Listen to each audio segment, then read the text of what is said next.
Greetings, this is Fruitcake Tony. Welcome to the world premiere of Show Me Your Pick.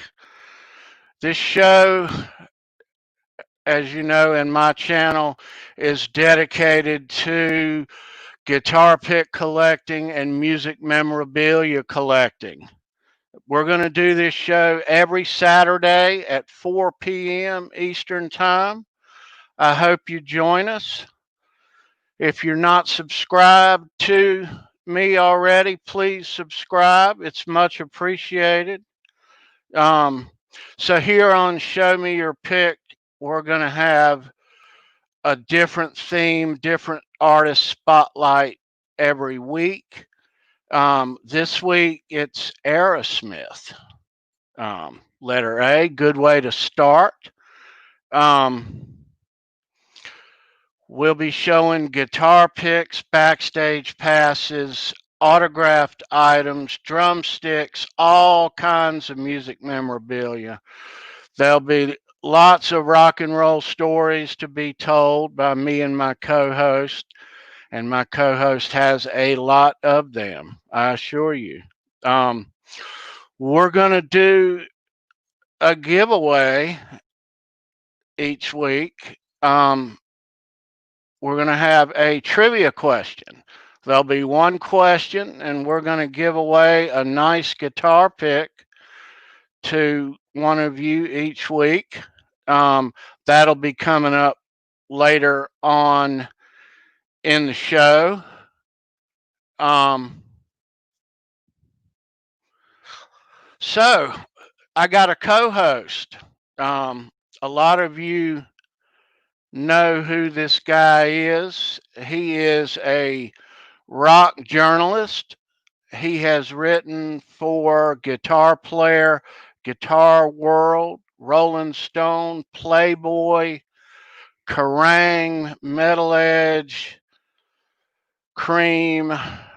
He is the author of a number of books, 5 books, Free Bad Company, um, the Ozzy Osbourne story, Bruce Springsteen, Prince, and Randy Rhoads. Um, he is a musician and a songwriter.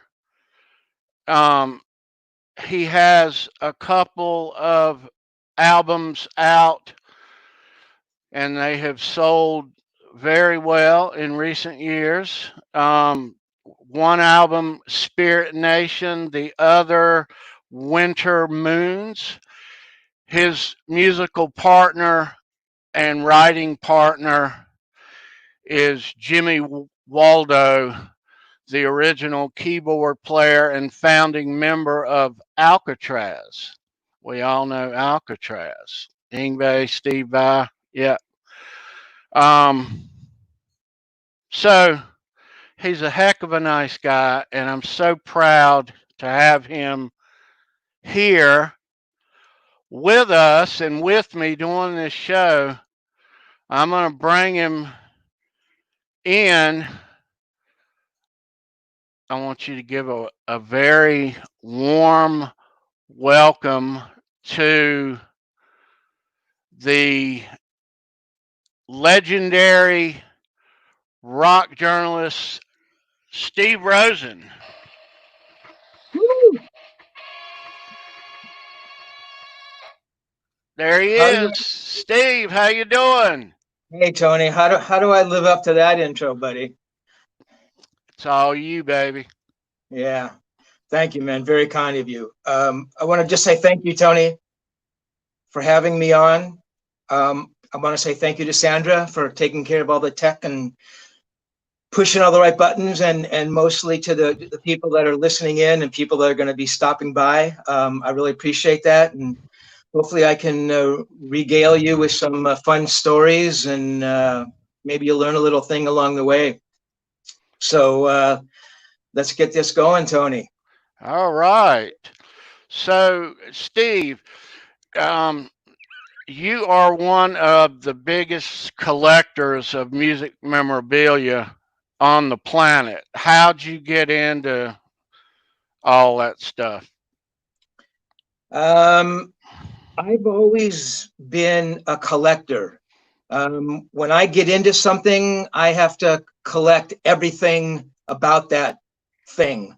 So when I was back in the day when they still had record albums, remember that, vinyl record albums? Well, I would be sent the new releases from Warner Brothers, and there would be, the new Bonnie Raitt record. Well, that crazy thing in me made me go back, and I had to go out and buy all of the other Bonnie Raitt records, even if I never listened to the Bonnie Raitt records. I had to have the whole collection, and that's just the way I've always been. I had to have A to Z from everything. So I was a big book collector. I mean, there was a point in time I had thousands and thousands and thousands of books. I was a huge magazine collector.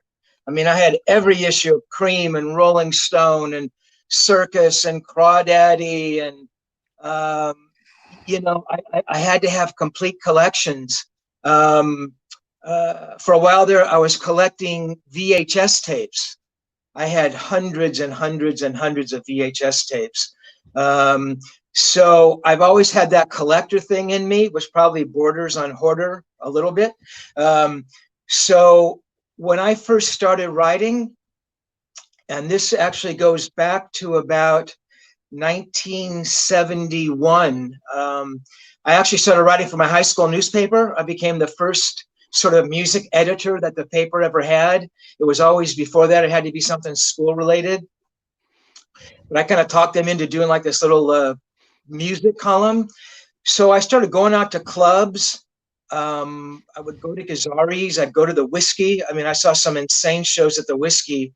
This is 1971. I saw, Humble Pie. I think that's still Frampton at that point. The Beach Boys. Just some insane bands there. And then probably about 72, which was the year after I graduated, I went to Europe with my buddy. We were going to do like the backpacking thing around Europe, which we did for about 3 months. I had previously written for this softcore kind of a porno rag called LA Star. And I'd done a couple live reviews, bought my own tickets to go see T-Rex and West Bruce and Lang at the Hollywood Palladium out here, and sent these reviews to LA Star, and they printed them. Well, this guy, somehow, Mark Yandel, had connections to a lot of English management and he knew publishers. So when I went to England with my buddy that summer of 72, I had these names with me. And I literally would pick up the phone and say, "Hi, my name is Steve Rosen, and I'm a journalist from California, and I'm here, and I want to break into the business. And do you have any bands I can interview? And can you help me?" And every single one of these people reached out to me. It was really pretty astonishing. The very first interview I ever did was with Joe Cocker. On that same trip, I interviewed, believe it or not, Paul McCartney. That was like a little press conference. I was there amongst some other writers. I interviewed, Curved Air, which is kind of an English prog band. Who else? Several other bands. I mean, I was a nobody. And I remember asking these guys for guitar picks. So I was getting these guitar picks. Why I asked for them, I'm not quite sure. But I knew that getting one was kind of a titillating thrill for me. So I come back to America and I start kind of writing in earnest, or at least I try to start my career. I'm sending out reviews, to all the different magazines, Rolling Stone and Cream and Circus and Guitar Player, and being turned down by everybody. And then slowly the doors open. And as I'm interviewing these guys, again, I'm asking for guitar picks. John McLaughlin in 74 was one of the first picks I get. Actually, kind of back before I was writing, and I know I'm jumping around here a bit, it gets a little complex. I was going to concerts. I mean, this is before I was getting tickets or anything. And after the show, I would, wait around. Back in the day, you could wait around, everybody was clearing out, the lights would come up, and you could kind of hang out near the front stage, and there would be all these guitar picks on the ground. You'd see roadies out there working. Hey, you need a guitar pick, and they'd give you a guitar pick. So I had actually gotten a guitar pick from Jimi Hendrix. I got one from Clapton, Derek and the Dominoes, 1970. So my collecting actually goes back to that. So to make a long story short at this point about the collecting, I amassed a pretty decent collection of guitar picks. About 5 years ago, I actually bought a huge collection of picks. There must have been, I never counted them, there was too many, but I'm guessing there was 150, 175,000. And anybody who knows me on eBay, as Spirit Nation, knows that I have, multiples of a lot of these picks, and a lot of them came from that collection. So that's kind of where the pick thing came from. Along the way, I've been a huge backstage pass collector. I collected autographed albums, and yeah, man, it's just part of that thing I loved. I had to move, and the record collection I had wasn't going to fit in the next place I was in. So I actually sold my record collection kind of many years ago. Yeah, so that kind of pack rat mentality is something I've always I've always been into, man. I've just always loved the idea of collecting and kind of surrounding yourself with that stuff. Steve, I want to mention that you sell guitar picks on eBay, and your Spirit Nation eBay link is in the script down here and is in the chat, as well as your YouTube page. Now, Oh, great. your YouTube page has lots of your interviews. If you've interviewed, I looked at your bio years ago, and it's you've interviewed everybody in the music business minus Elvis, and many of them multiple times. And it's really amazing. I really enjoy your interviews on your YouTube page. I know you keep adding them, and I hope you add more and more on there. So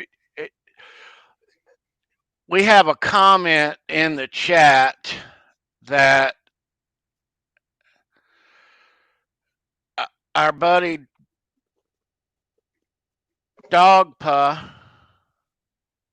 said that he has met you. I knew Steve. I met him at a show of his. I went with his brother. He introduced me to Tim Bogert. His influence got me to see Sabbath, Deep Purple at age 14 in 1974. Oh my God. What is Doctor? What's your real name?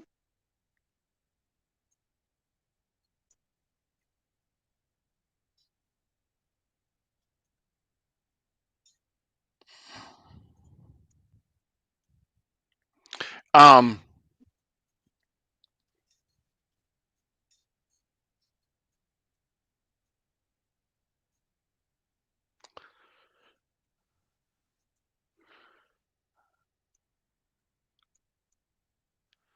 So Tony, he can't hear me.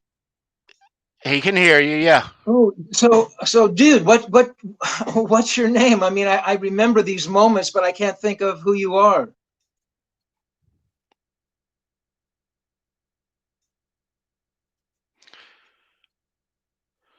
It takes a couple of minutes on the YouTube side of things, Steve.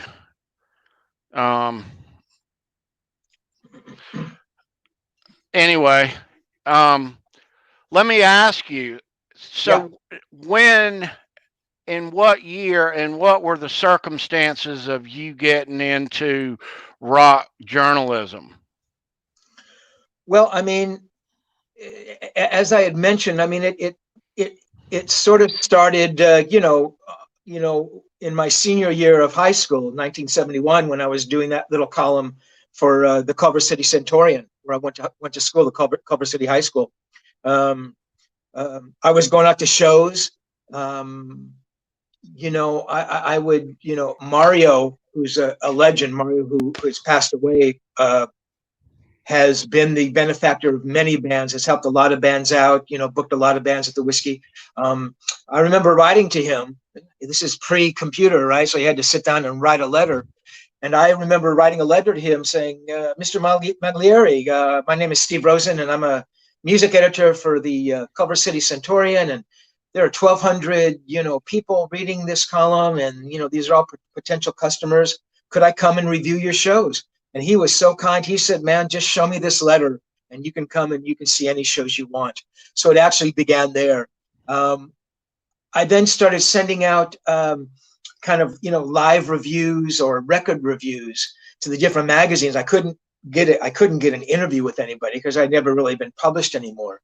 Then I got that little thing published in the LA Star. That opened a few doors. I came back and I had some names. And I forgot about this. I actually went to Sounds. Sounds was one of the 3 big English daily newspapers, along with NME, New Musical Express, and Melody Maker, which everybody knows. And I had talked to Billy Walker. I just walked into their offices cold and introduced myself and said, man, is there any way I could ever do reviews for you guys from LA or something? And he says, yeah, absolutely. And I was literally made sort of a correspondent for Sounds when I really just started my career. So that opened a lot of doors. At that point, I could now contact record companies and labels, say, listen, I'm the West Coast correspondent for Sounds. Dr. Hook is playing at the Palladium. Can I go review the show? Can I interview Dr. Hook? Can I interview Quicksilver Messenger Service? And that's how those doors opened. I met a girl named Lydia Woltag. Lydia also sadly passed away a little while ago. And she worked at a company called Gibson and Stromberg, who were like the first rock and roll publicists. They had handled the Stones, Jeff Beck, Jethro Tull, Black Kangaroo. Oh, hey, Mike. Of course I remember you. That's unbelievable. So I met Lydia, and she opened every door. She actually made the call to Guitar Player magazine. So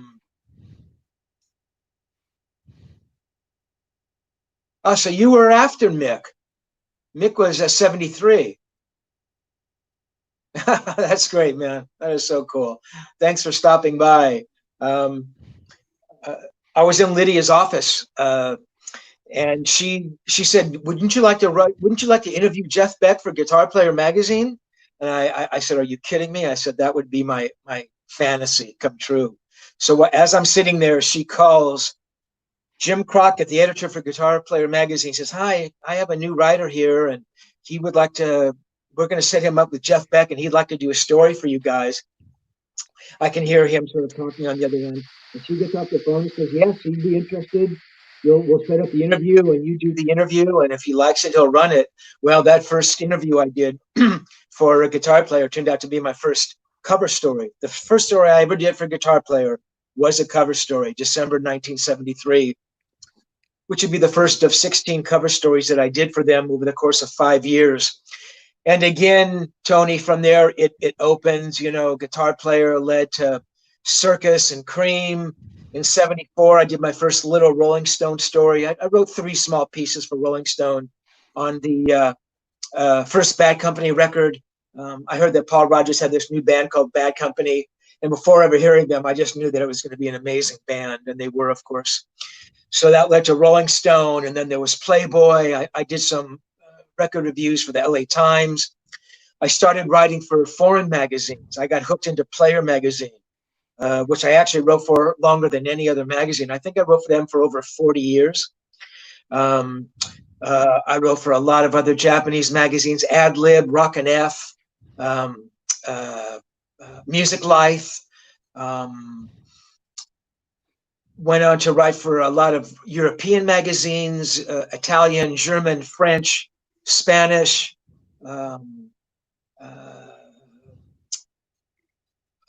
Swiss,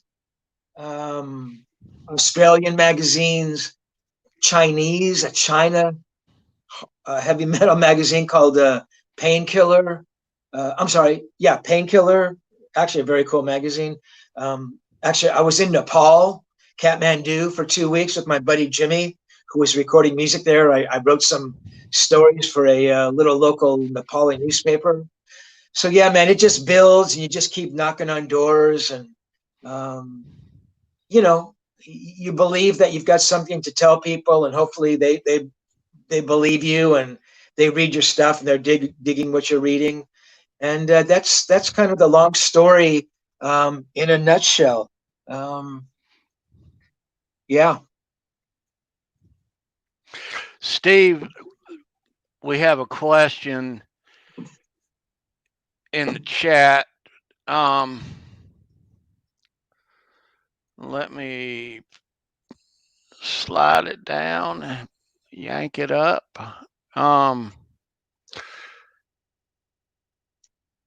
Our lovely co-producer and moderator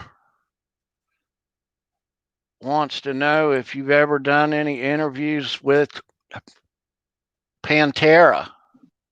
Who? Pantera. Who's that? I'm kidding you. I'm kidding. Pantera. Yeah, I interviewed the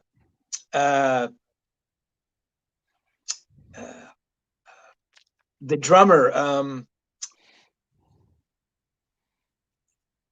I can't think of his first name. Dime's brother.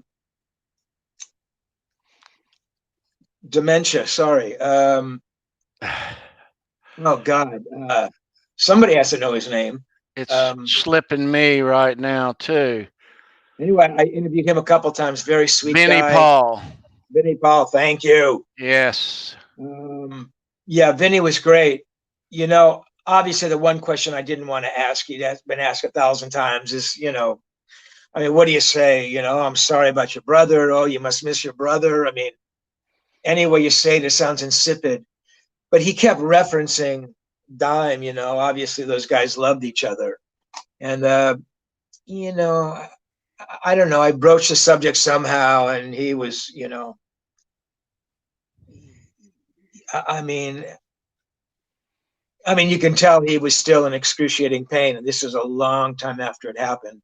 But I mean, he got on with his life. God bless him, and kept doing his thing. But he was a very sweet guy. I interviewed. Oh God, my brain. The singer.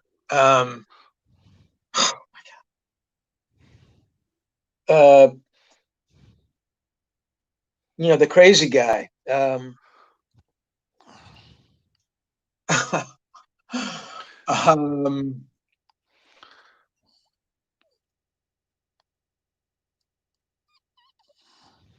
Help anyone.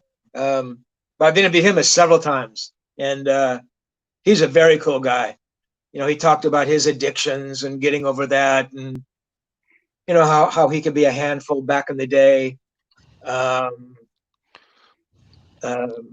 But I mean, he got it together. I mean, he was really honest about stuff he'd done and all of that. And I think, oh my God, thank you. Thank you, Sandra. Oh my God. Yeah. Cool guy. Very cool guy.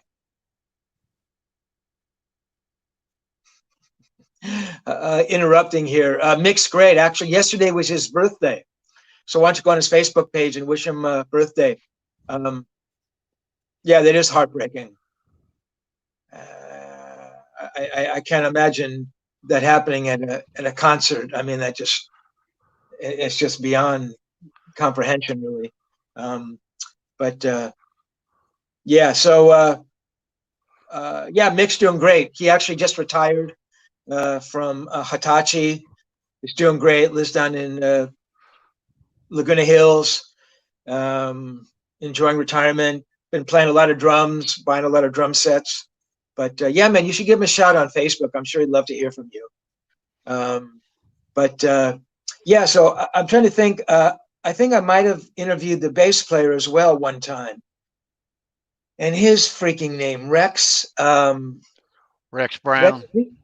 Rex Brown. Thank you. I think I interviewed Rex one time. Never interviewed Dime. You know, it's funny, and I'm probably going to get slaughtered for this. I was never a big Pantera fan back in the day. It was a little, it was a little frenzied for me. Um, I didn't quite get it. You know, wasn't quite melodic enough, musical enough. But going back and kind of listening to it after the fact, I mean, I can really appreciate what those guys did. Why Dime was revered by so many guitar players. You know, I mean, Zach loved him. You know, Van Halen worshipped him, and I mean, what he did was a special thing. Yeah, obviously, people were picking up on that, whether they realized it or not. On a technical level, what a great guitar player Dime was. I mean, they certainly sensed it viscerally. So yeah, so that's my Pantera thing. So, Steve, when did it dawn on you? When did it become apparent that after starting writing that you were interviewing some heavy hitters in the music world? I recognize that from day one. I mean, I'm trying to think who some of my early interviews were. I mean, I did several before Jeff Beck, but sitting there, preparing myself, telling myself, dude, you are going to interview Jeff Beck. It was all I could do. Honestly, I mean, to call Gibson Stromberg and say, listen, Lydia, I can't do this. I cannot bring myself to get in my car and drive over to the Continental Hyatt House and knock on his door and be confronted by Jeff Beck. I said I just don't think I can bring myself to do that. So obviously I never made that phone call.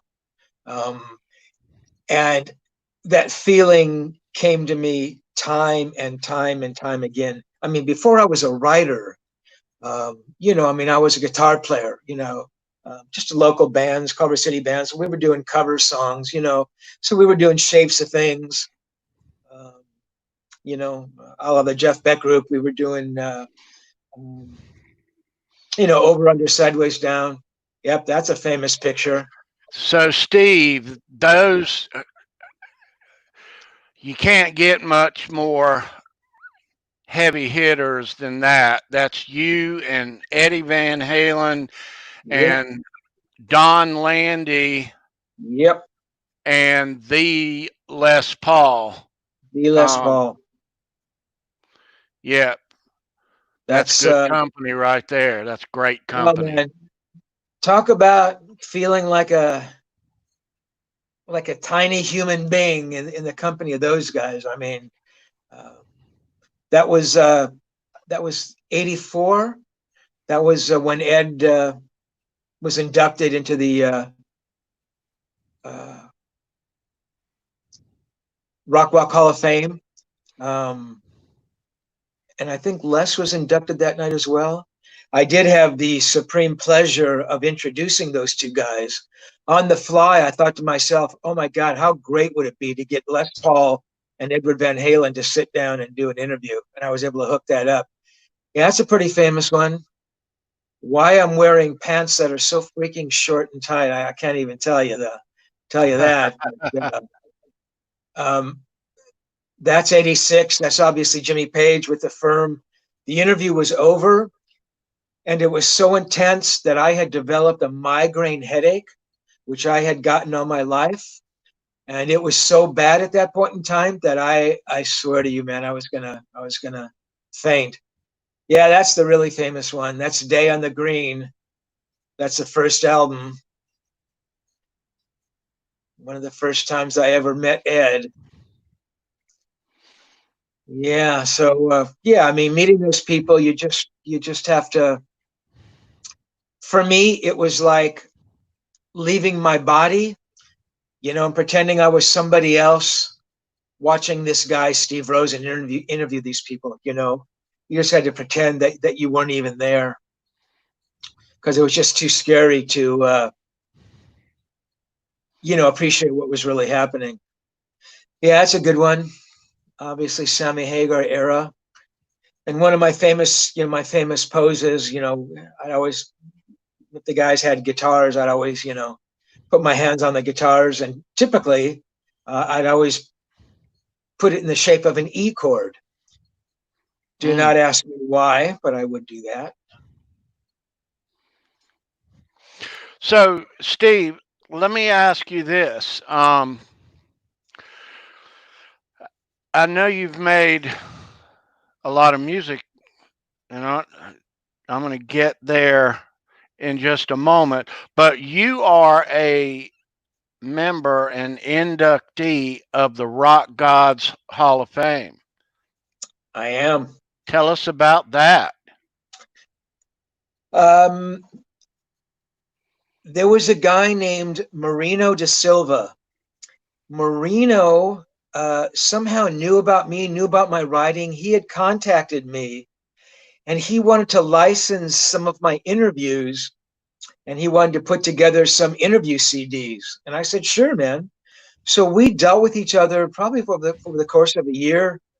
And, he did interview CDs with, he used some of my Zeppelin stuff. Who else? Maybe Stevie Ray Vaughan. And the guy was great. I mean, paid really well, never gave me any grief. And he was working with this woman named Cindy Landine. Well, their relationship sort of fell apart, and she contacted me, said, "Hey, I've got this idea. I kind of wanted to do a Rock and Roll Hall of Fame." I said, "Well, that's that's kind of been done." And she goes, "No, my idea is to celebrate more of the unsung heroes of rock and roll. In the Rock and Roll Hall of Fame, I mean, you have Bruce Springsteen and Rod Stewart and Mick Jagger and the Stones and monster influential bands. What she wanted to do was, again, to recognize maybe the rhythm guitar player in a band that maybe only had one or two sort of mildly successful records, but whose contribution to rock was undeniable, who created some amazing guitar sounds, or created some style, or is responsible for writing some songs. And that's what she wanted to do. And I thought the idea was incredible. So I said, yeah, how do we do this? And so we just started contacting people. I have some people in my Rolodex. I reached out to Doug Aldrich. He was one of the first inductees. I'm trying to think who some of the other early people were. Howard Leese. And it just snowballed. And we had these inductions, and we'd give these guys plaques, and these guys were blown away by it.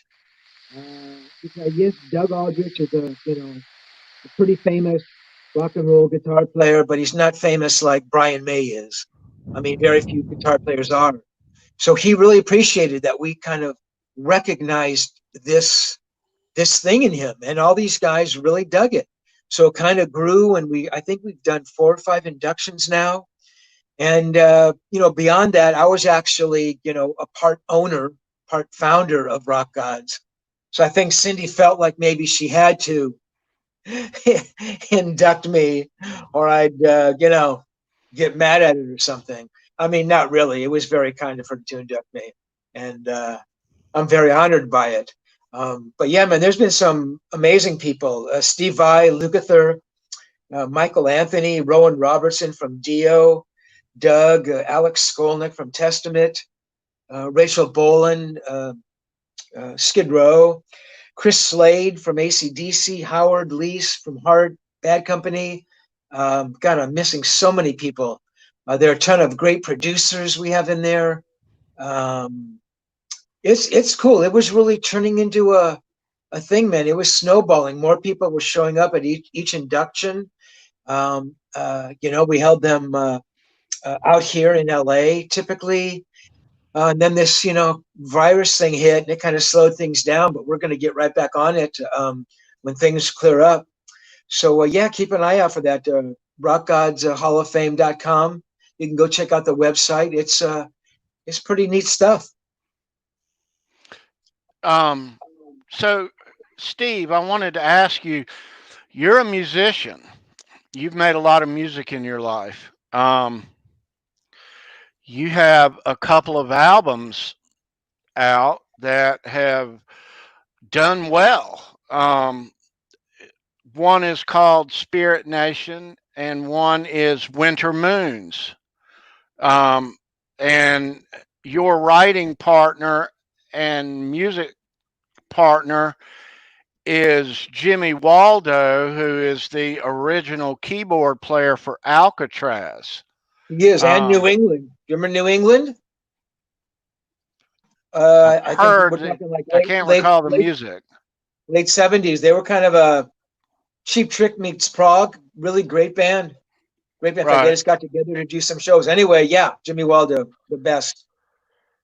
I've got a clip of your music if you'll allow me to play it. Um, Sure. But this isn't yeah, Spirit Nation. it's not.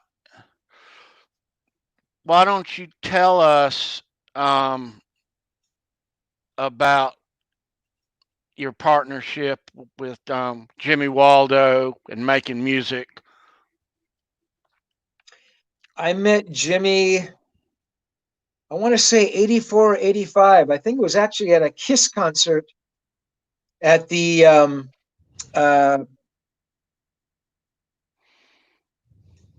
the amphitheater out here, at the City Walk, Universal Amphitheater. And how we met, I don't know, but we ended up talking out in the parking lot for 3 hours about King Crimson. And we just loved the same things. And he was just one of those guys, man, who incredibly talented guy, smart guy, passionate guy. And as much as anything, he could deal with me. And trust me, man, I can be a handful.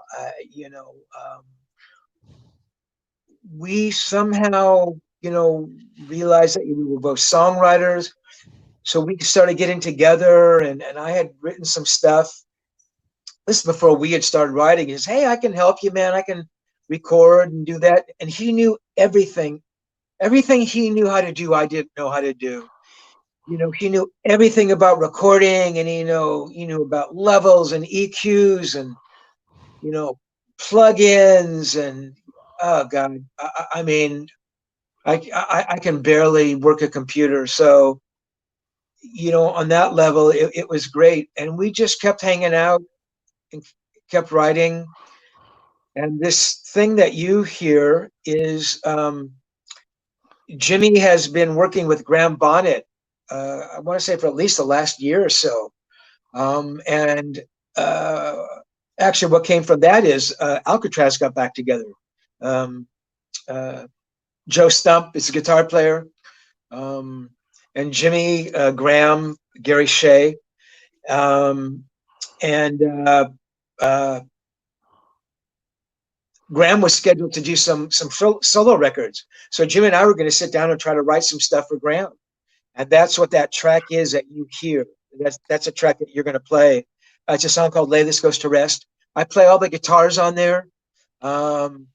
So I mean, the song's not done. There are no vocals, and the excuse everybody makes is it's not really mixed, and the drums are just kind of timekeepers.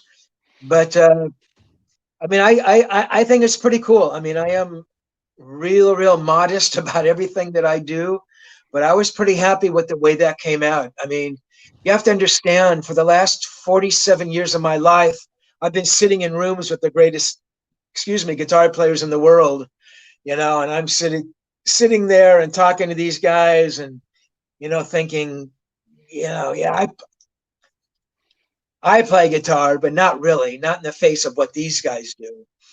And, you tend to start comparing yourself to these guys, which is a big mistake. So, again, I think the guitars came out really well. I was really happy with them.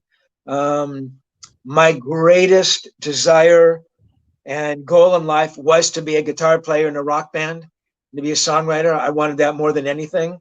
I tried really hard to make that happen. I could never quite turn the corner with that. Translated means I could never figure out how to make money doing that on any serious or regular schedule. So I kind of got into music journalism. Actually, I thought, well, that's a way to open doors. You know, I'm sitting in there with A&R guys and managers, and I'm hanging out with bands. In any event, that track you have, but "Lay This Goes to Rest," was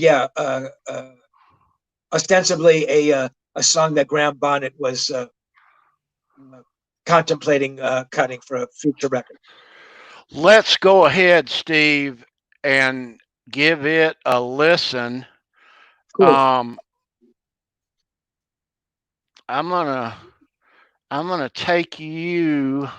Well, I'm gonna leave you there. Okay. And I'm gonna play it.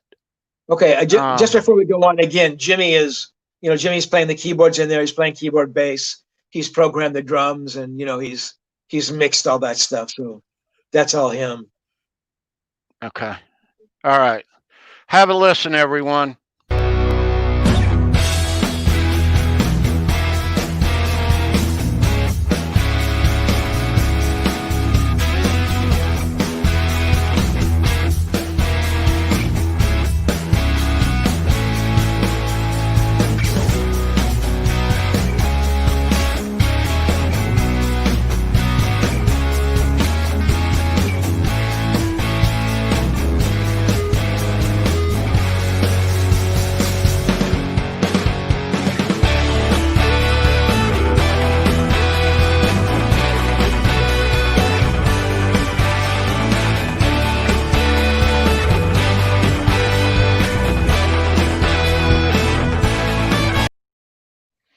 All right. Sounded good. Sounded good. Cool. Thank you. Awesome, Steve. Awesome. Thanks, man. Are you still making music with Jimmy? Yeah, we've got about I think there are 4 other tracks. Jimmy was actually in town, I want to say a month ago. Jimmy used to live about a half hour from me. I think he moved back in end of January.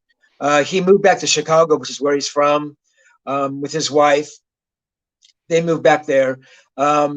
So it must be maybe a week. I'm sorry, a month later, maybe March, April. He had to come back out here actually to do some work with Graham, because Graham lives out here in LA. And so Jimmy actually came and stayed over here for about 2 weeks, and we actually got 5 songs done.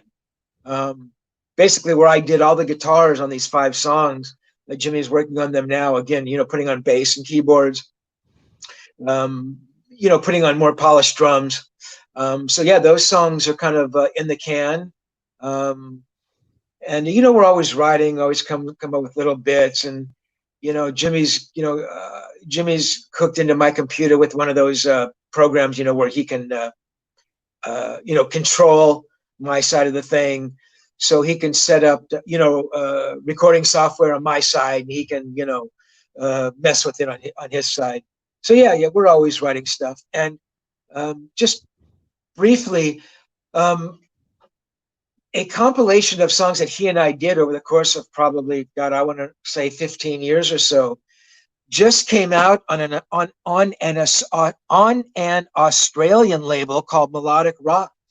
They actually did a 2 CD set where they actually took the demos that we had done and released these songs as Jimmy Waldo and Stephen Rosen, and it was pretty great. I mean, to hear those songs, on a CD was pretty was pretty amazing. Because of my connections, I mean, I would call on a bunch of buddies to come in and play guitars. So I mean, some of the guys that are playing guitars on some of these songs on this melodic rock double CD are Harry Cody from Shotgun Messiah, who's an unbelievably good guitar player. Oh my God, is he a good guitar player? Rowan Robertson from Dio, Keith Howland, who's been the guitar player in Chicago at least the last 10 years. I think he's been the guitar player in Chicago longer than Terry Kath, who was the original guitar player. A guitar player for a Christian band named Guardian, Tony Palacios, who was just a freaking killer guitar player. Bob Kulick, who recently passed away, plays guitar on one.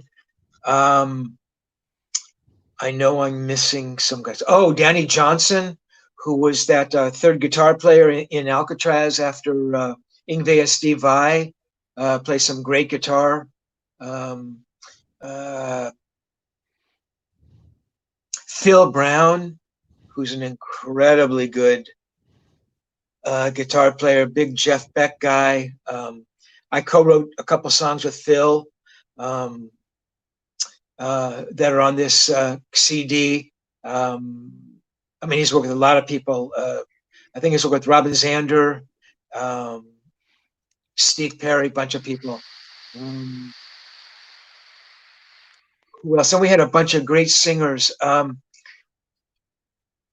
I should have prepared these. Well, Graham Bonnet actually sang on a couple demos. There was a girl named Mona Moore. Mona used to do like live theater stuff. She was like oh my God. She had like this incredible, she almost like how do I describe her? Cross between, I don't know, like Ann Wilson meets Jim Morrison. I mean, she was just an insanely good singer. Lance Morrison played bass. Lance plays bass with Rod Stewart and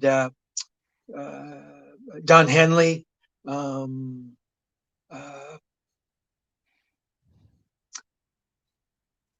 Mark Ferrari plays guitar on one song. Mark was in Keel, band called Cold Sweat. Cold Sweat was actually the first song I ever got cut by a band. I came up with a guitar riff and Mark liked it and used that on the Cold Sweat record that came out, I think, in 90 or 91. Called Breaking Out. The album was called Breaking Out. So anyway, yeah, so there are a bunch of really, really good guitar players on these songs. And yeah, again, man, I think they're really good songs. At the time, I was trying to, I was looking for cuts from bands like, I thought, Pat Benatar could have cut some of these songs. And these songs have been good for Heart, kind of heavy melodic rock bands. But man, that's a tough road. So to see these songs, see the light of day, means a lot to me. And I think the response has been pretty good to the CDs and stuff. So that's pretty gratifying. Cool. Steve, a couple more people have jumped in here in the chat. Clive is here. How you doing? Johnny Bean is with us. Hey, Johnny. Right. Nice to see you. Michael Smith, aka the Captain, is here. Appreciate you stopping by. Bent Tom is here with us. Nice. That's cool. Thanks, guys. All right. There you go, Steve. I know when I saw Steve in the club, it blew me away, and I was sitting next to Tim Boger, loved it too. I was a big BBA fan by then, having the Made in Japan BBA record thanks to Steve. Huh. That's cool, man. So, very Steve, what do you want to know, Tony? Let's jump into some Aerosmith. Joe Perry, Brad Whitford, Tom Hamilton, Steven Tyler. Joey Kramer. Um, you've interviewed these guys a lot of times. Um, Few times. we're going to be showing a bunch of guitar picks, Aerosmith guitar picks also. And in a little while, we're going to be having our trivia question. Nice. And we're going to be giving away a Aerosmith guitar pick. Um, let me show you that one, Steve. All right. Nice. So this Aerosmith guitar pick is a Joe Perry pick from the 1996 Nine Lives tour. Um, Very nice. yeah, so we'll be doing the question in a little while, getting the answer out of the chat here. So stay tuned, guys. Um, win this nice Aerosmith pick. Um, yeah. So, Steve, when did you first meet those guys and interview those guys? How early on was it? This is real early. This is November 73. And in the pursuit of honesty here, I have to tell everybody, man, I was not a big Aerosmith fan on that first record. I just thought it was, I didn't think it was a great sounding record. Um, I didn't really think much of the guitar playing. You know, it's like a kind of sloppy Keith Richards stuff. In fact, I thought the band was kind of a Stones clone. Um, but obviously, the standout song on that record is Dream On. And in Dream On, we can hear the potential of, Joe and Steven as songwriters. So that being said, um, November 73 was still pretty early for me. I mean, I hadn't really done a lot of big time interviews. I hadn't really written for a lot of magazines, publications at that point. Um, but I was writing for the LA Free Press, which was a kind of a regional underground newspaper. Back in the day when there were head shops, you'd go in with all the blacklight posters and you'd buy incense and, the smoking papers and, marijuana pipes. Well, the LA Free Press was there, all of the, underground stuff that was happening and, um,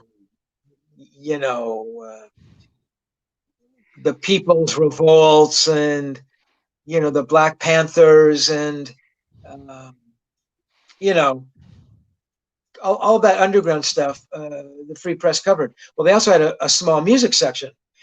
And I remember reaching out to the Free Press. And I believe this was also through, there you go, through Gibson Stromberg. Somehow I think they hooked me up. San Diego, down in San Diego, which is about 120 miles south of where I lived, they were holding a big outdoor concert for a radio station called KGB. And somehow, and again, maybe Gibson Stromberg hooked it up, or maybe I called the Free Press. I can't remember. Anyway, they wanted a review of the show. So, and I'm getting to Aerosmith here, guys, so just hang on. So I went down and I reviewed the show, and they printed the review. I subsequently must have asked them, or maybe they asked me about an Aerosmith story. I'm sure I must have asked them. again, though I wasn't a fan of the band, I mean, I recognized that, the first record was out, and, they were playing locally. They were playing the Whiskey and stuff. So, so it's set up. They're staying at the Continental Hyatt House, which some of you or all of you may know is a pretty famous hotel on the strip, right in the heart of the strip, where all the bands used to stay back in the day. Back in the day, bands couldn't stay at most hotels. The hotels wouldn't have them for fear of rooms being trashed, and fire extinguishers extinguishing things, and blah blah blah. And back in the days, I mean, bands used to do that. I mean, that bands would trash stuff.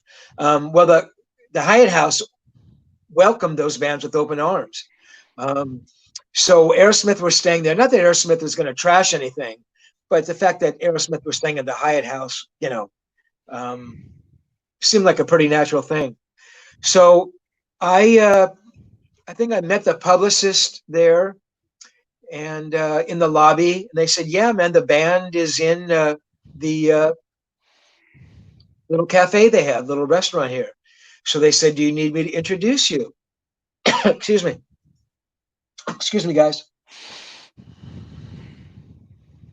And I said, "No, I think I can probably recognize him." So I walk in, and there's people at the tables, and I look over, and there's these four guys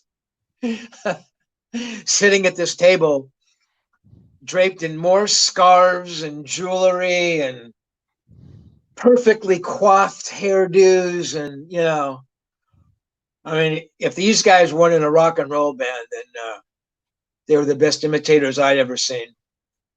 So of course it was them, and I walk over, and these guys are just way beyond nice, man, and thick Boston accents. Stephen, Tom, Brad, and Joe were there, and they're kind of huddled around, and I sit down, and we start talking, and they're just great. The truth of it is, whenever you sit down like that, and there's more than one guy, it tends to get a little chaotic, and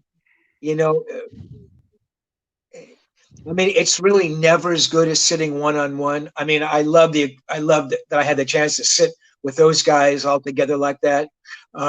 So in terms of interviews, it wasn't the greatest interview, but these guys were great. And they had played the night before the Whiskey, and I saw the show, and they agree. I mean, I didn't say that, but they got it. And they were actually pretty frustrated at that point, because that first record didn't do much other than Dream On. I think climbed to number 40 or 50 or something. And I asked them about the second record, which hadn't come out yet. They go, "Yeah, man, it's going to be great." Jack Douglas, and of course, that was Get Your Wings, where they really found their direction. I do remember Terry Atkinson, who was a really heavy writer for the LA Times. I mean, if you were in the LA Times, I mean, you were heavy duty. I mean, I had sent so many things to the Times, reviews, and album reviews, and everything was rejected. So it's like, if you were writing for the Times, you were like, I mean, you were the top of the mountain. And Terry did stuff all the time. I'd never met him. I thought, well, he wouldn't know me anyway. So I get a letter in the mail, and I look, and it goes, "Hey, Steve, Terry Atkinson here from the LA Times." I go, "Man, it was so great you wrote that little story on Aerosmith. Man, those guys, nobody wants to write about them. And it's great to see somebody else supporting them." I just thought that was the greatest. I mean, that meant as much to me as getting the story published in the free press. So that was the first time. I think the second time I interviewed Joe was the cover for Guitar Player magazine. Yep. So I did the GP cover. Then somewhere in there, I'm not sure when that was, when Joe quit Aerosmith and went out and did the Joe Perry Project. I interviewed him again. Interviewed him in December '87 for the cover of Guitar World. I flew up to Vancouver. That was the Joey Kramer. the Permanent Vacation album, which is pretty fun. I mean, that was like the comeback record. Joe had returned to Aerosmith, and they were kind of looking.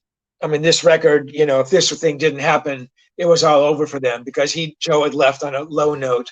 Uh, uh, uh, Done with Mirrors, which was just it was a piece of garbage, and Joe would admit that. And then that follow up with Jimmy Crespo, Rockin' a Hard Place. Terrible record. So they had a lot to prove, and had that Permanent Vacation record not done anything, it would have been over for them. Well, we all know what Permanent Vacation did. That was a monster record, and they rightly deserved that comeback. Then interviewed them again in 2012, 2014, 2019, most recently for Joe and the Hollywood Vampires. Pretty interesting little story. When I interviewed Joe for the Joe Perry Project, he was staying at some ultra, swanky hotel in West Hollywood. And I didn't really expect Joe to remember me from the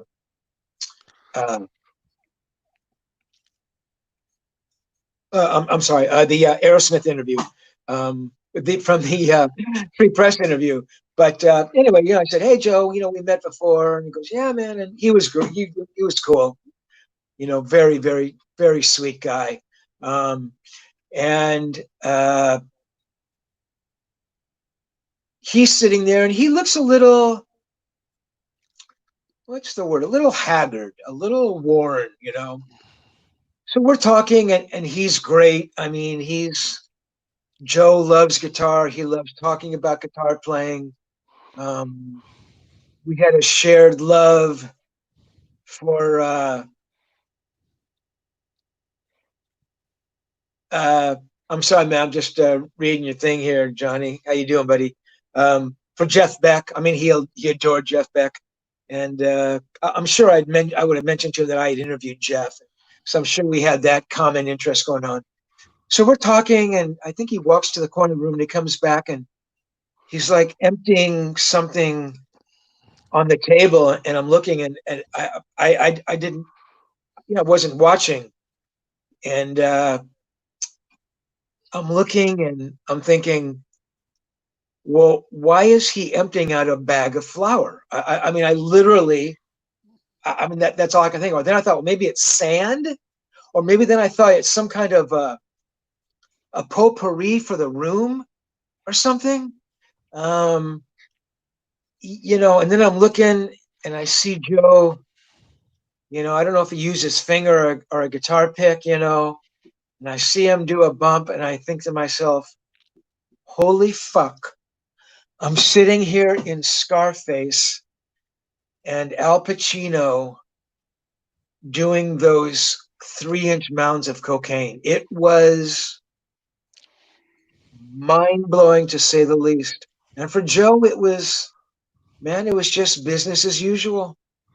And he did it, and, copious amounts of it.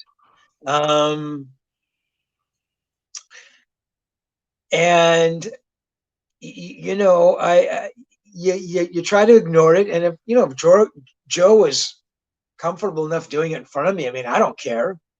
I mean, I hope, I hope he was okay. And it was just Joe being Joe, but it was just pretty funny. I mean, it was really out of a movie. I mean, it was like more than all the coke I'd ever seen in my life at one time. And yeah, but I mean, he didn't get like frantic or anything over it. He was Joe. I mean, those guys, I mean, I hand it to them. I mean, they weren't, Joe and Steven weren't called the Toxic Twins for nothing. I mean, those guys, I thought in a very morbid way, those guys are going to be the next casualties of rock and roll. I mean, there's no way those guys survived. In fact, the whole band was pretty fucked up. And, they all got sober and, came back for that Permanent Vacation record. And man, your hat has to be off to them. because not many bands can do that. How many bands can make a couple horrific records, literally go away for years, come back and make a monster record and then go on to be bigger than they ever were? I mean, I don't know. I don't even know if I can think of anybody who's ever done that. Because I mean, once you make a bad record, that's basically it. Once you make a bad record, you break up and you disappear. I mean, that's it. Just nail a coffin shut. You're dead. So what they did is amazing. And also what's amazing is that those guys remained really pretty true unto themselves. I interviewed Brad several times after that, man, and he was totally cool. I interviewed Tom Hamilton a couple times, Steven, I think once or twice, and they were cool. So to be able to keep it together after going through all of that, coming back, becoming one of the biggest bands in the world, that's a hard thing to do, man. I've met a lot of bands who haven't been able to do that, keep it together, and they kind of go off the deep end at that point. But yeah, Aerosmith are where they are, and in a place of honor for a reason. So Did where were some of the locations where you did these interviews at with Joe and Brad and Tom? Well, that first one was at the Hyatt House. I cannot even remember where I did the one with Joe for the guitar player story. Oh man, a hotel somewhere. I can't even remember. It was a hotel called Le Parc, really nice hotel in West Hollywood. I think that's where I did that Joe Perry Project interview I just described to you. The Guitar World interview, as I mentioned, was done up in Vancouver. So they were there at the studio. I was there in the studio hanging out for a couple of days at Little Mountain, which was Bruce Fairbairn's studio, Van Halen guy. A remarkable studio. So they were all there. So I remember doing the interviews in the studio. And then after one of their sessions one night, Joe drove me back to my hotel. So while he's driving me back to my hotel, I'm asking him questions. You asked me before about, when did I realize I was talking to these kinds of guys?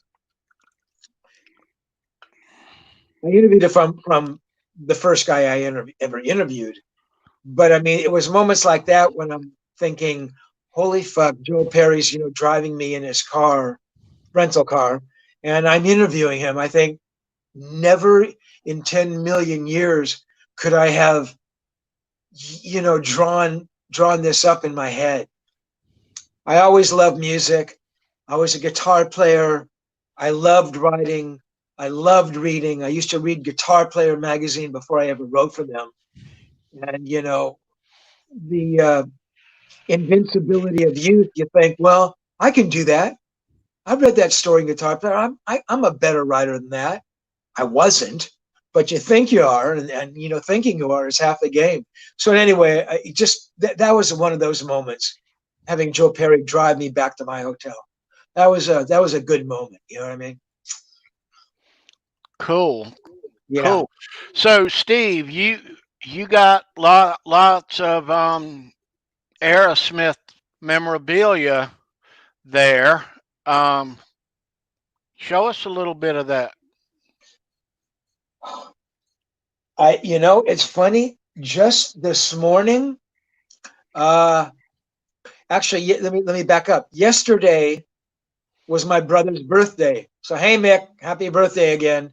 So I was down at his house, his beautiful home in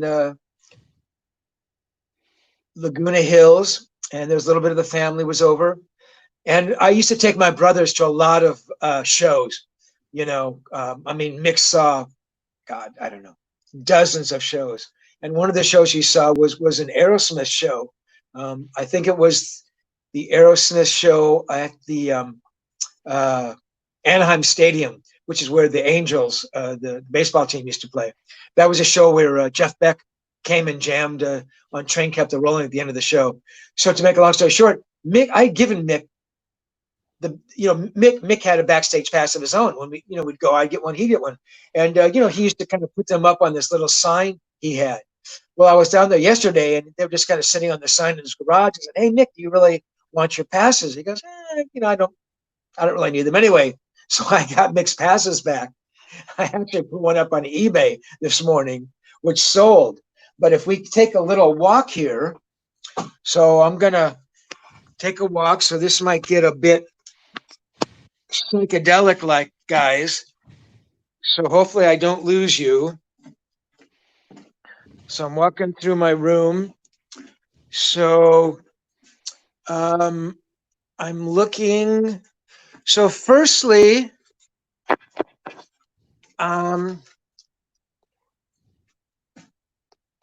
think you can see that. Yeah. Yeah, cool. That's the Joe Perry guitar player cover. And if you look here, Joe signed it. So obviously I had him sign it the second, the subsequent time I interviewed him, which was that, I'm pretty sure it was that Joe Perry, I'm sorry, the Joe Perry Project interview. So that was the guitar player interview in 78. And then that comeback interview where I went up to Canada, that's the Guitar World cover. And it's funny because I've done, covers for both, and Joe Perry, Jimmy Page were covers that I did for both Guitar Player and Guitar World. Oh, also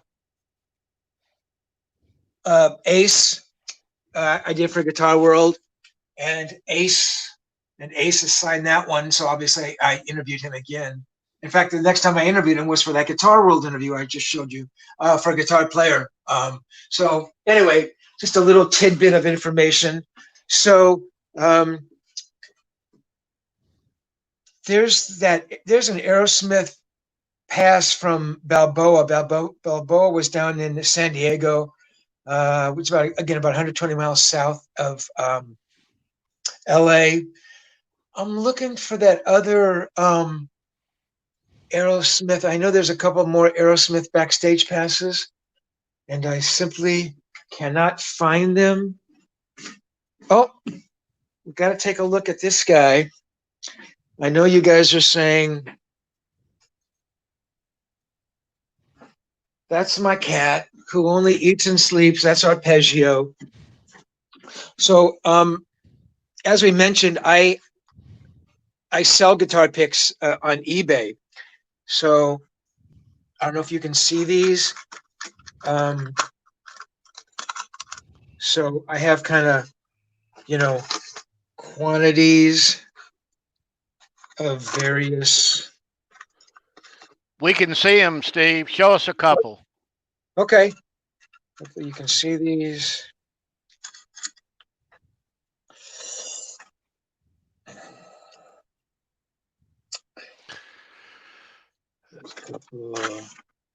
And here's one. These guys are big baseball fans, obviously. Now, Tony, in fact, this is the green. I'm sorry, Tony. That's the green one that you showed before. Yeah, that green one was from the show that they did there. Yeah. At the ballpark. What year was that again? That's 2010. 2010. Yep.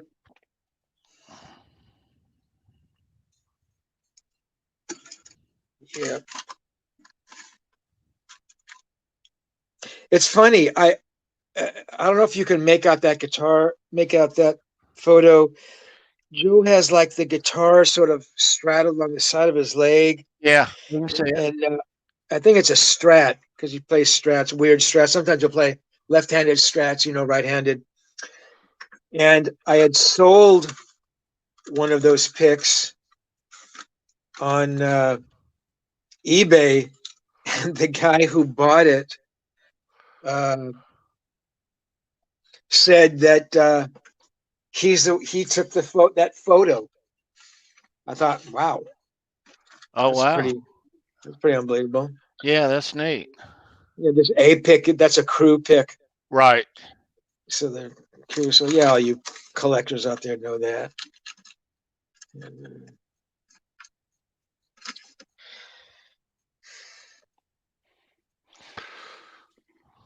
Yeah. So they did that series of picks for Guitar Hero, the game. Yeah. So, excuse the image for a second. Yeah. So yeah. So So, Steve, your collection, not the multiples, but just the individuals, how many are there? Uh, we lost him for a second. He'll pop right back in. Um, sorry, guys. that's fine. So Well, I how mean, many? How many is in your collection? well, I mean, at the moment, at this point in time, I'm really more of a seller than a collector. But I mean, if you guys like I like you saw over there before, I mean, behind me you can see like I have like the plastic cases and the little drawers that come out. Well, in those drawers are the multiples that I have, but then there's also in a little separate area are the individual picks. So there's probably several hundred. But I mean, at any given time, there can be thousands and thousands. Um, uh, I've sold a lot of those picks on eBay. Um, I had what I believe it was maybe one of the more famous, certainly one of the more famous. I mean, again, I say pretty modestly, and maybe the most famous pick collection that's ever been assembled was that pick collection that was memorialized in 1975 for Guitar Player magazine. Um, So yeah, you wrote an article early on in your career about the hobby of guitar pick collecting. Um, and it was called, what was it called? The Pics of Rock and Roll. that's Tell it. us about that and how that came about. So by 1975, as I mentioned earlier, Tony, when you were asking me about how I got into my collecting, I had amassed a pretty freaking cool collection of guitar picks. And again, I was collecting these before I even started writing, which was, again, like I said, probably right around mid late 72. So in 71, even earlier than that, 70, 69, I was going to concerts with my buddy Skip. Um, and so, like I said, I saw, Hendrix at the Inglewood Forum in 69. And after the show, I waited around and I saw all the picks on his amp. And I sat there and begged this roadie for a guitar pick. I mean, I literally begged him, please, please, can I have a pick? And he said, get the fuck out of here. I'm working. And he's winding up cables and, doing this thing. I said, please, man, just give me a pick. He says, leave. So I said, you fucking dickhead, give me a guitar pick. He takes one off the amp and flings it at me. It goes out onto the floor. Well, the floor hadn't been cleaned yet. So this floor, which is where the Lakers used to play, obviously their seats set up, is filthy with empty beer cups and candy wrappers and popcorn and goo and mulch and and I'm saying, I am not leaving here until I find that pick. And then I look and I go, there the fucker is. And I take it, man, and I run out of there. Well, I did that for Eric Clapton, like I mentioned, played the Santa Monica Civic 1970, Derek and the Dominoes. Um, I had picks from Leslie West. I just saw Mountain Show. I'd never interviewed Leslie. John McLaughlin, um, B.B. King, who I'd never interviewed, Steve Miller, Zappa, Leon Russell, um, Ray Davies, Neil Young, Mick Abrams. Actually, that Mick Abrams pick might be the first one I ever got. That's when I was actually in England. No, that wouldn't have been the first one. Sorry, guys. But when I was in England, that was the first pick I got in England. I saw the Mick Abrams band. Mick was the original guitar player and tall, great blues player. I had a Blackmore pick, very rare because he was using tortoiseshell picks, which are obviously, well, not obvious if they're illegal now. Tony Iommi. I mean, I had a Billy Gibbons. I mean, I had insanely cool picks. Now, the thing is, you have to remember back in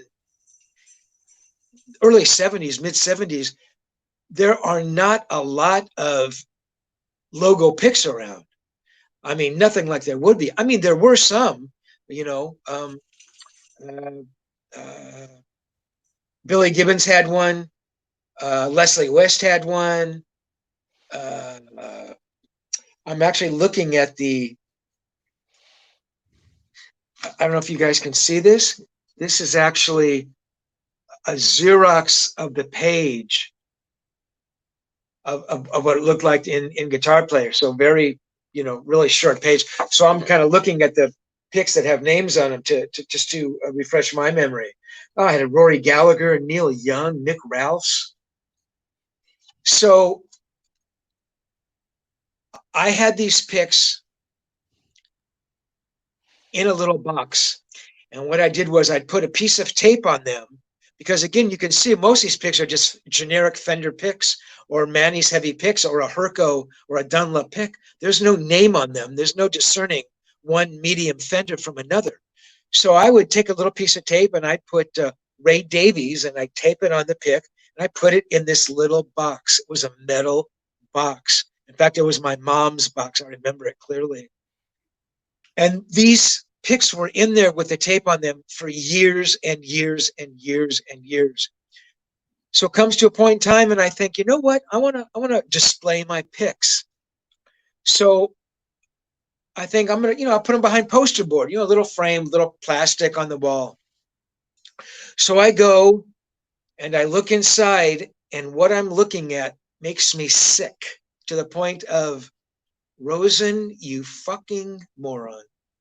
What I'm looking at are a bunch of pieces of little paper with dried up tape on them with the names of a dozen guitar players and 30 or 40 guitar picks sitting there, all screaming back at me as Fender, mediums, Hercos.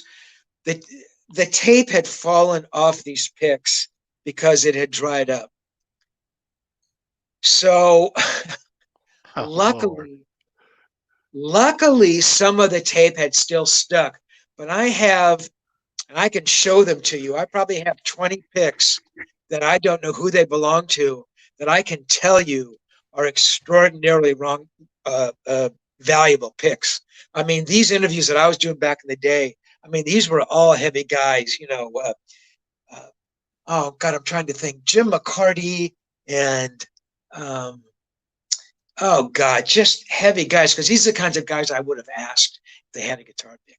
So to make a long story short, I took these picks that I knew who they were, and I thought, well, it's pretty interesting how I got some of these picks. Some, I got by hanging out backstage, after shows. Some I got by asking the artist when I interviewed them.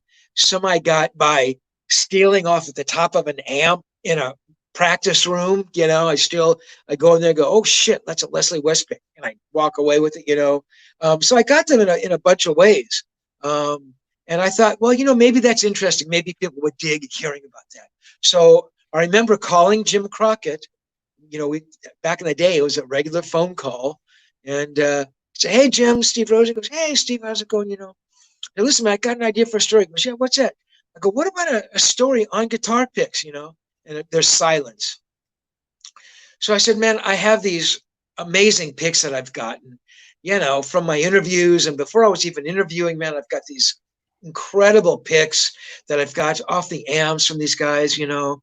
And, you know, I thought like a little pictorial, you know, just a little one photo of the pick and a little three-liner, you know, running along the side, um, describing how I got the pick and that kind of thing.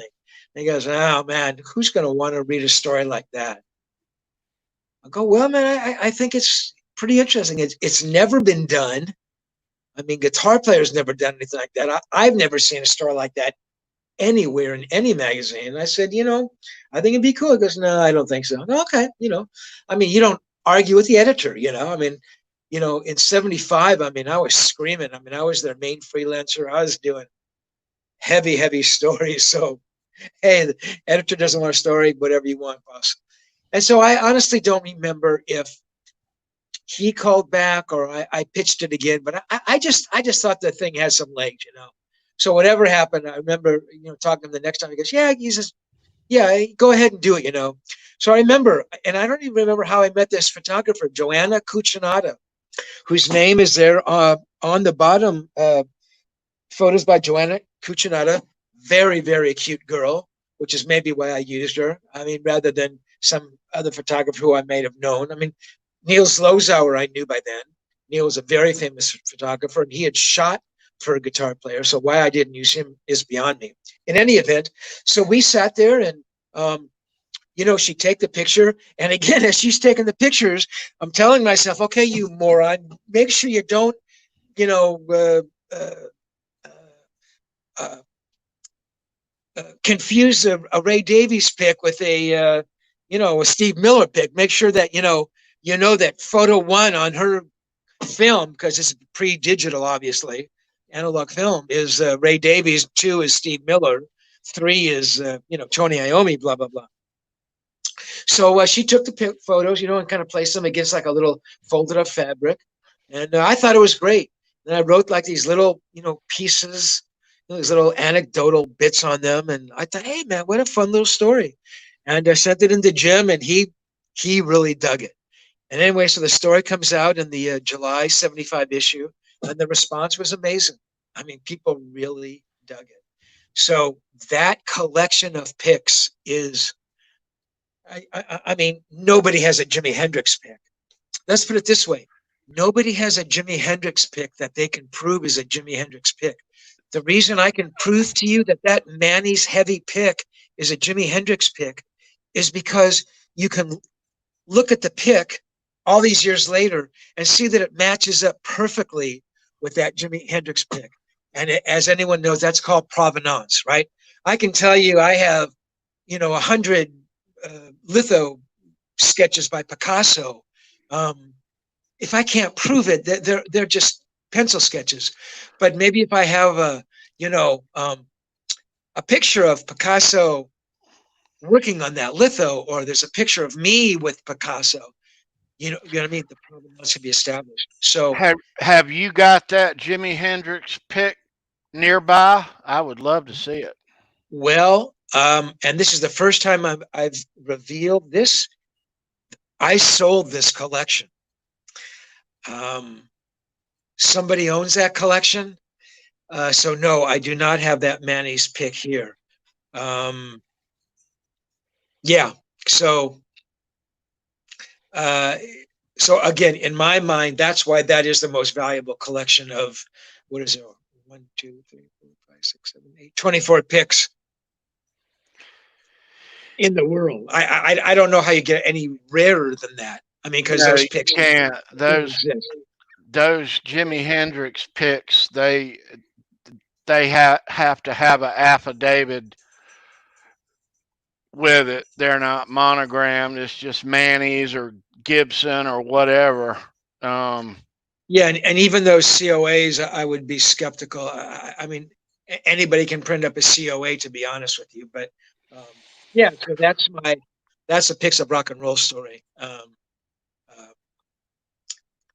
you know, I mean, I had, you know, a big collection of pics of that level, And the thing is, these pics were, a lot of them at a point in time, they were all given to me by the artist, so they came out of his pocket or they came out of his guitar case, and he may have told me, yeah, man, I just used this pick last night. So, you know, to me that was a special connection. We have a guy here near me, Steve, and I'm just north of Raleigh, Durham, North Carolina.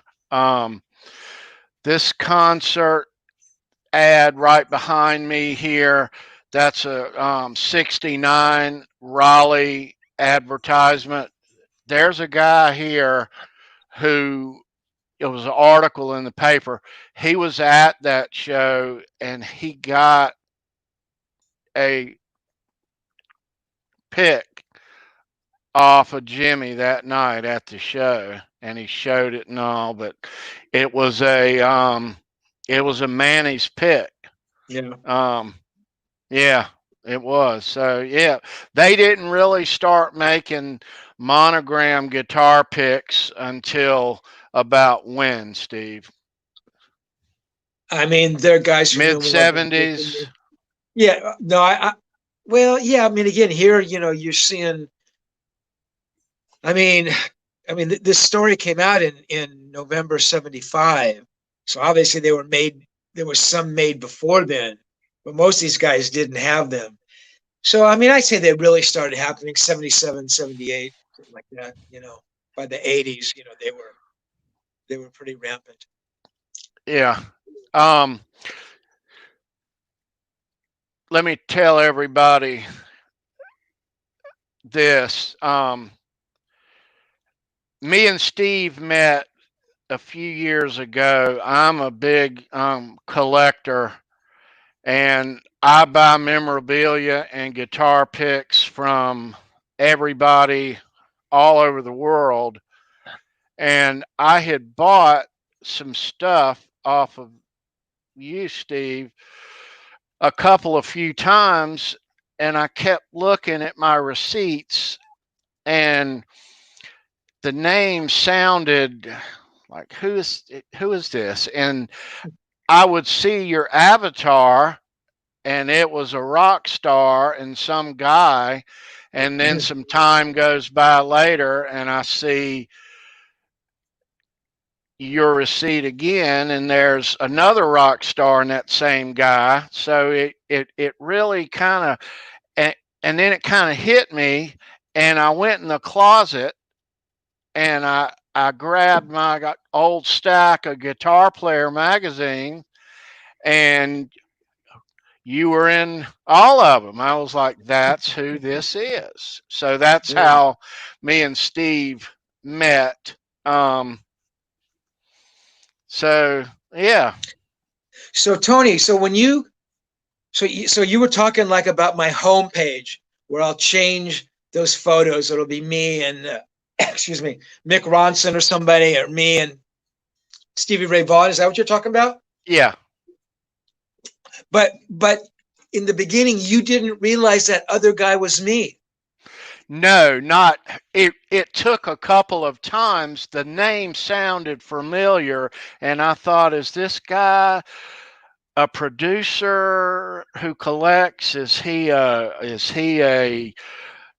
road manager? Did I read his name on the back of a Kiss album somewhere? Who he? I knew it, and it didn't click. Um, and it just hit me, and I went in that stack, and there you were. Um, yeah. So It's funny. Last thing here, because you can write that little description in that little box on your homepage there. So I think I wrote in there, hi, I'm a rock journalist, a rock writer. I've interviewed Richie Blackmore, Eddie Van Halen, blah, blah, blah. So obviously nobody ever reads that, and that's not an insult. No, just nobody ever reads it. I'm sure they don't read it. And I'm sure right. you're not the only person to wonder who that other guy in the picture is with Frank Zappa. I mean, that's pretty funny actually. Well, um, let me mention too, everybody watching. Um, Steve sells guitar picks on eBay. His eBay store, the link, it's in the description and it's in the chat. Um, so check him out. He's got lots of stuff, very low prices, um, and he's got some really cool vintage artist guitar picks. Um, Go check him out. His YouTube page link is in the description and the chat. Also, um, so Steve, let's give away a guitar pick. Cool. Do I get to play? You do. All right. So, everybody, this is the guitar pick that we're giving away. It's an Aerosmith Joe Perry guitar pick. And this is from the it's from the 1996 Nine Lives Aerosmith tour. Um, it's kind of a rare pick. Cool It's pick. stage used. You can see it's got some wear. It's got some string wear. Um, so this is how this is going to work, everyone. I'm going to ask one question, and you're going to answer in the chat. Okay? The winner, if you're the winner, I want you to go to my YouTube page, go to the About section, and at the bottom of the About section is an email address. Email me your name and number, and I will mail you out this Joe Perry Aerosmith guitar pick promptly. Um, okay, so um,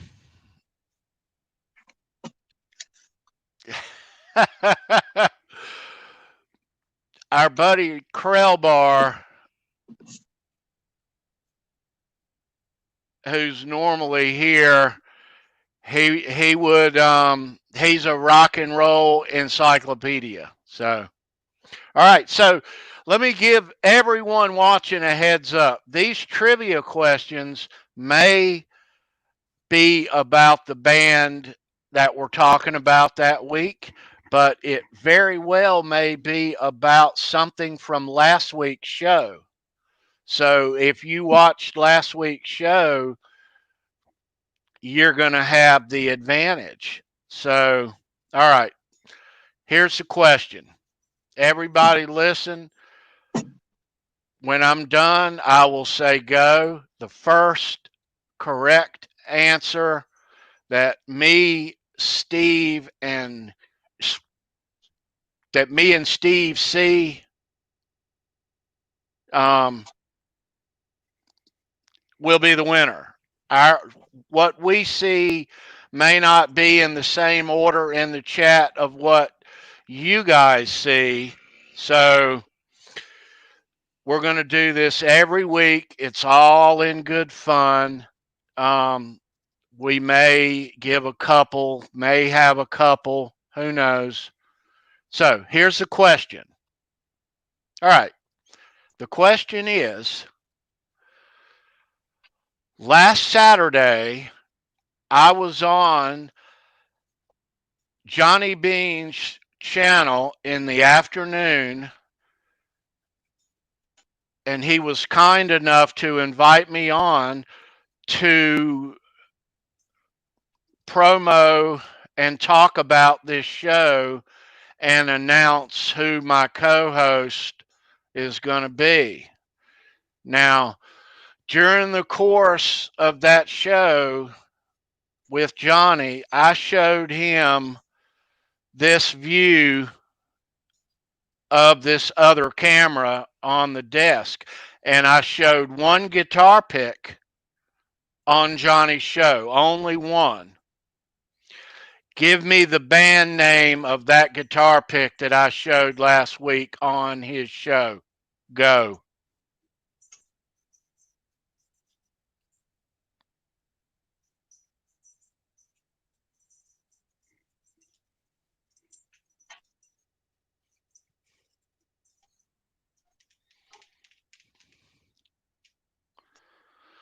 You can guess too.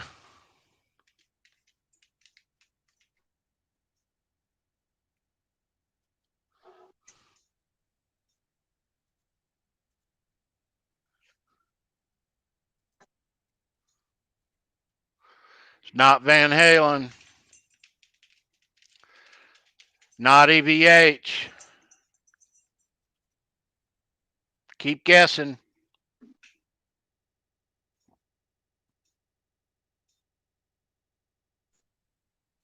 Halface, welcome. Not Rory. Keep guessing.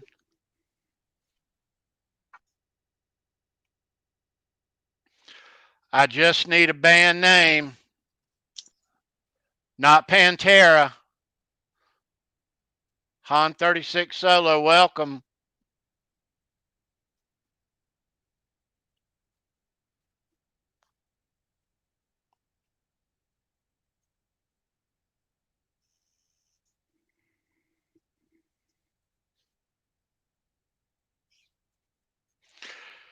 Not Dimebag, not Steve Vai.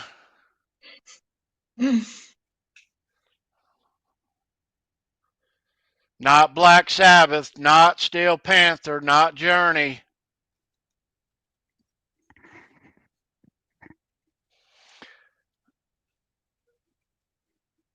Keep the guesses coming.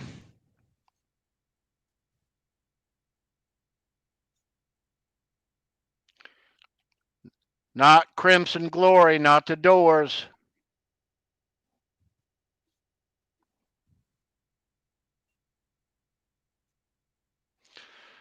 Not Ministry.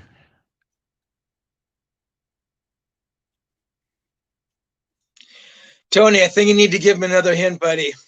All right, let's give him a hint. Not Poison, not Deep Purple. Madonna? Not Madonna.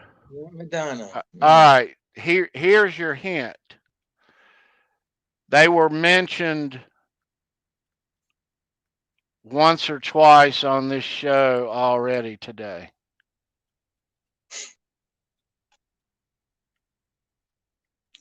I think that's going to confuse him more.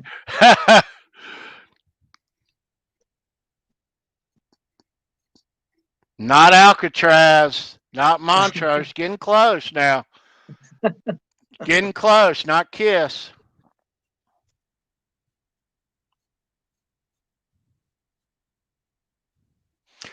Rick Hefner. Nope. Mine. Okay, there's your winner. The Dog Paw.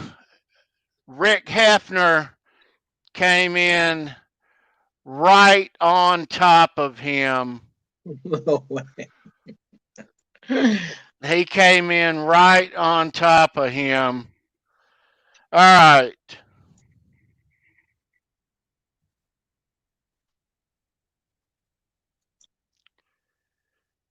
Okay. Tony, you got a consolation for I do, Rick. Good. Rick, here's what I'm going to do, buddy. You came in right on top.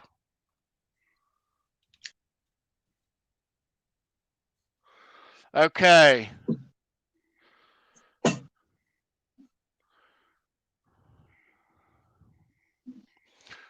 Let me show you this. Rick, Dogpa, you're our winner. All right. You go to the About section of my YouTube page. Go to the bottom. It's an email address. Email me your name and address, and I'll mail you out that guitar pick. And Rick, let me show you. I'm going to send you a Aerosmith pick. Also, go to my YouTube page, About section at the bottom. Leave me your info. Let me go to the desk cam here. All right. So Rick got a Joe Perry. What year is this, Steve? I think it's on it. It's stamped on it, isn't it? It's not. It's the RFK. It is. This is from '01, Rick. United We Stand. Aerosmith, Joe Perry. There you go. Kaboom. Um,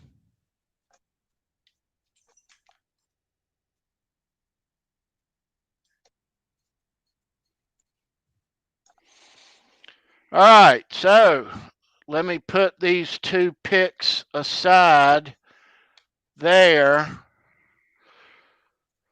Dogpa and Rick Hefner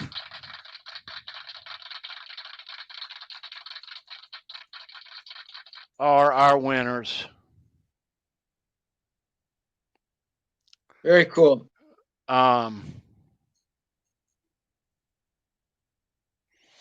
Way to go, guys.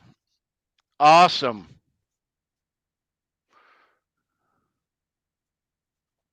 Very nice. Very nice.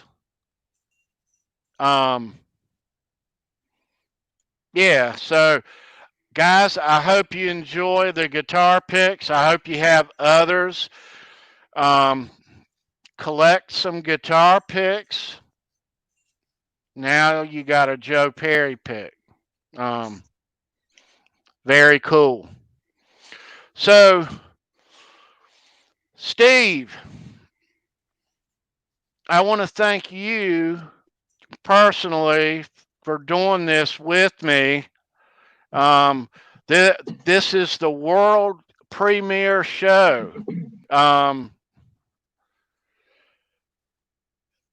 Next week, everybody, we are going to dive into the world of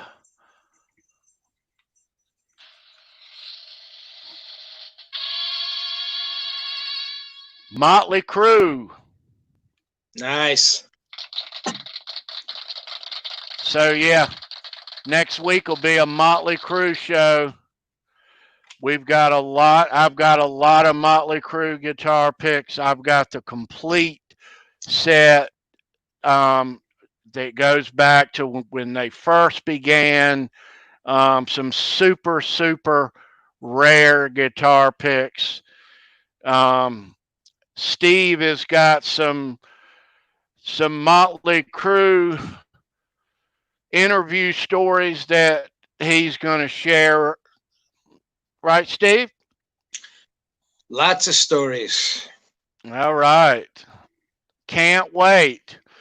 So, everybody, I want to thank you for coming by today. This is Show Me Your Pick. We'll be doing this every Saturday at 4 p.m. Eastern. Me and Steve. There'll be a different band each week, a different artist, maybe a combination of artists. You're going to see some awesome music memorabilia, a lot of guitar picks, hear lots of rock stories. I can't wait. There's so much stuff I want to ask Steve now. You are in for a treat. So, yeah.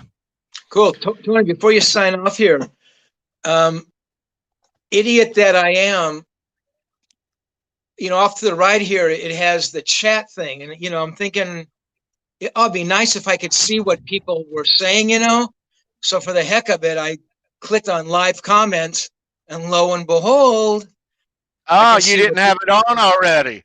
No, man, it said private chat. I thought if I hit something, it's gonna, blast me into outer space. So I blame this on you, Tony. This is your fault for not telling me. I am so sorry. My deepest It's okay. apologies. It's The okay. private chat is me and you can talk amongst ourselves. Um, yeah. Gotcha. So, Comments is the chat, and you can type comments in the chat yourself also, or you can answer them out loud, or both. okay. Well, Um, firstly, I want to say thanks to everybody, man, who were digging it. I had, no idea y'all, you guys were out there. Um, Clive, you had mentioned Blodwin Pig here. Um, and maybe people didn't know that Blodwin Pig was a band with Mick Abrams. So yeah, I did see Blodwin Pig in England. They're one of the best bands I'd ever seen in my life. And to all you other guys who are asking questions and making comments, man, I really appreciate it.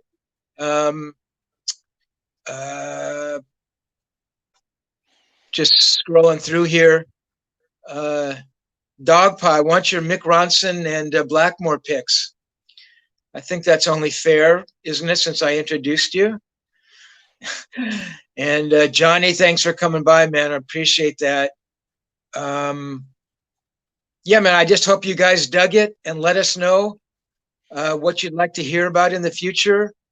And yeah, it's all good. So back to you, Tony. okay. Oh, Tony, one last question. How do Sure. I type if I want to make comments on these as they're coming through here?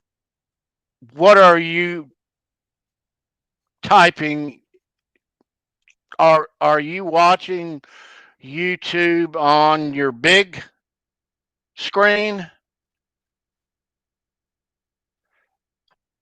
and I just mean,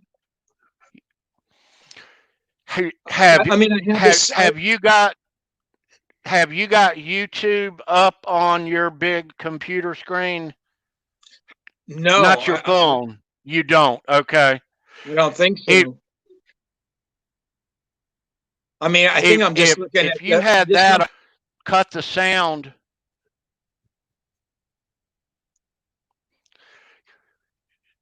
It would be easier for you if you brought YouTube up on your computer screen, mute the sound on your big screen, and answer in the chat on your keyboard. Way too confusing. I'll respond to them on the fly live. I'll leave We'll the get there, logistics. Steve. Leave the logistics to you, buddy. I'm still learning how to walk over here. I still use a We'll be cassette okay. player. I still use a cassette player for my interviews. Guys think I'm a fucking moron. Steve, and everybody who's watching, I want to recognize my co-producer and moderator here. She has been great help getting this channel and this show organized and off and running. Her links are in the chat as well and in the description. And I'm going to bring her on right now.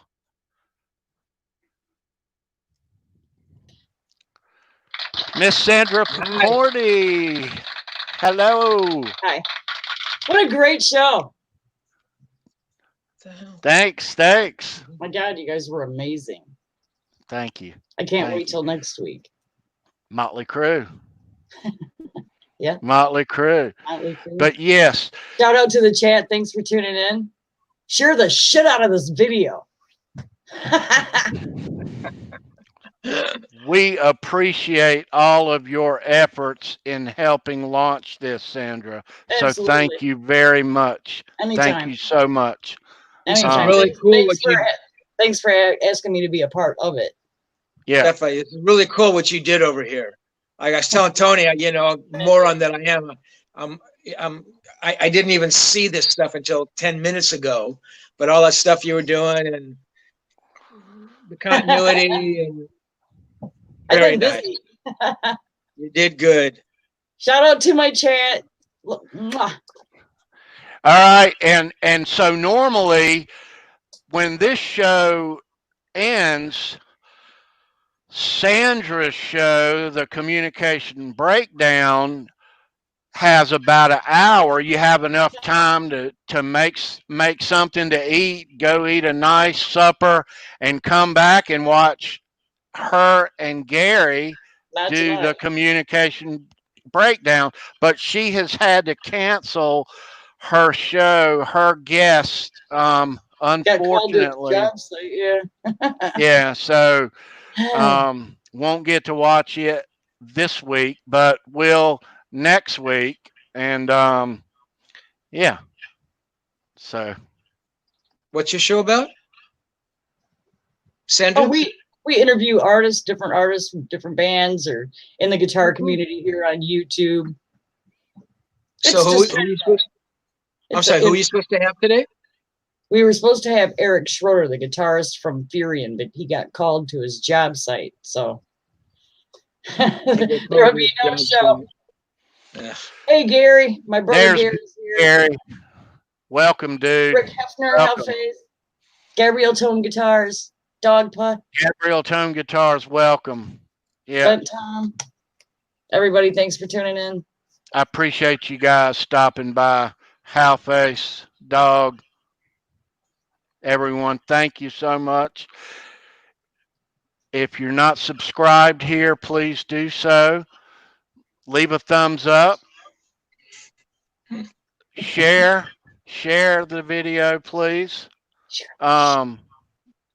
Yeah. Guys. Click that like button down below. Yeah. We are going to be back next Saturday at 4 p.m. Steve, hang around. We'll chat backstage. Sandra, you too. Everybody, thanks for watching Show Me Your Pick. We will see you next week.